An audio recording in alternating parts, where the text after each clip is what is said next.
This is the weekend edition of iFIBER 1 News, where we present some of the top stories from this week and your weekend weather forecast. I'm Bethany Jenks. Stay tuned for the weekend edition of iFIBER 1 News. From the iFIBER 1 HD studio here in the heart of the Columbia Basin, this is iFIBER 1 News, your #1 source for local news, sports headlines, and our very own Weather Center forecast covering the entire Columbia Basin.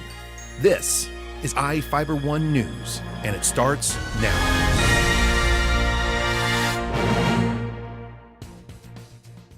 One of our top stories for this week was about how Quincy celebrated Farmer Consumer Awareness Day.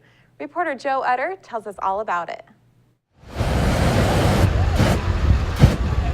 The second weekend in September for the last 34 years in Quincy brings thousands of people out to learn more about the importance of farming during the Quincy Farmer Consumer Awareness Day.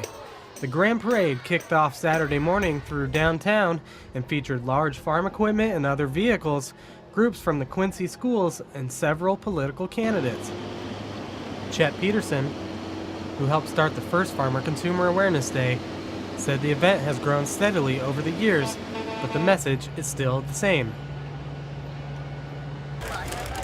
Oh, it started out as a small group of people that were interested in conveying to the public an image that there was real people out here that took great risks to raise food, some of the safest food in the world. And the same message. The message hasn't changed. The message hopefully will never change. So that's the purpose of it, to showcase farming at the grassroots level. Peterson said the event has grown to one of the biggest in the county each year. It's a big community event. We get people from areas far removed from Quincy anymore, for that matter. An annual tradition of the event is to name a Farm Family of the Year and Honorary Farmer of the Year. The Yeats family, who's farmed in the area for nearly 4 decades, took home Farm Family of the Year.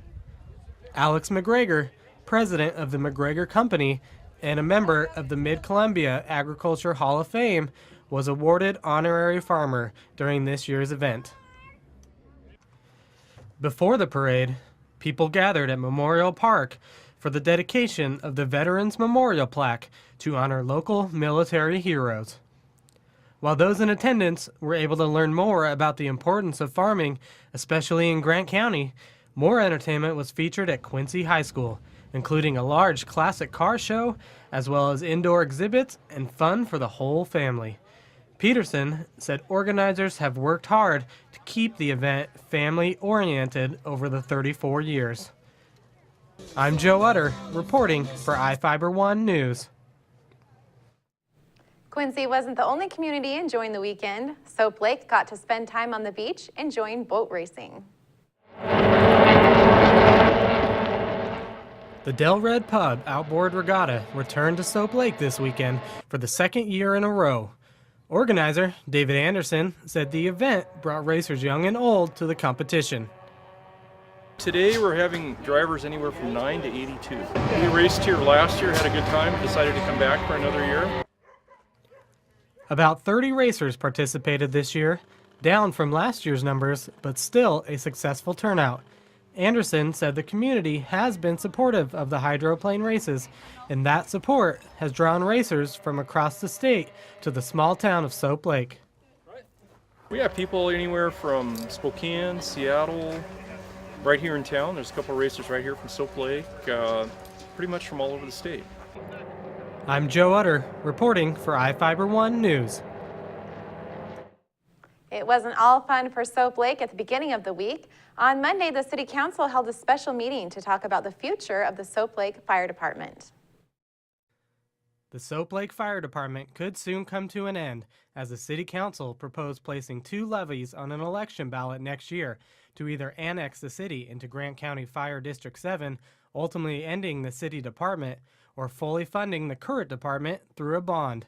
The council agreed that the voters should make that decision. The people should have the voice, and I believe that should be the originating point of anything we do. That the decision should be made to put two votes to the people. A vote that says a levy, keep the city fire department, this is what it's gonna cost. Don't like that one? Annex.